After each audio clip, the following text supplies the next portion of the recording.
ব্রেনের কাজ হচ্ছে এই যে আমরা আঙুলটা নাড়াচ্ছি, এটাও কিন্তু সিগন্যাল ব্রেন থেকে। বয়স বাড়লে স্বাভাবিকভাবে কালের নিয়মে আমাদের কিছুটা স্মৃতিশক্তির হ্রাস পায়, কিন্তু তাই বলে আমি আমার সন্ততিকে ভুলে যাব জীবিত অবস্থায়, এর থেকে বেদনাদায়ক আর কিছু।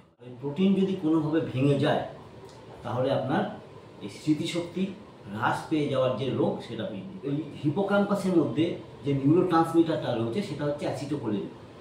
ব্রেনকে ঠিক রাখার জন্য একটা বিশেষ প্রাণায়াম, যেটাকে বলা হয় উদ্ভিদ প্রাণায়াম।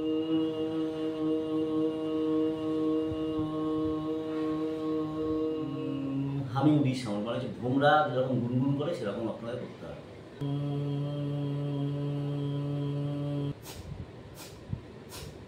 Hello everyone, myself Dr. Kaustubh Banerjee, neurosurgery resident of RG Kar Medical College। আজকে আমি বলবো পার্টিকুলার একটি রোগ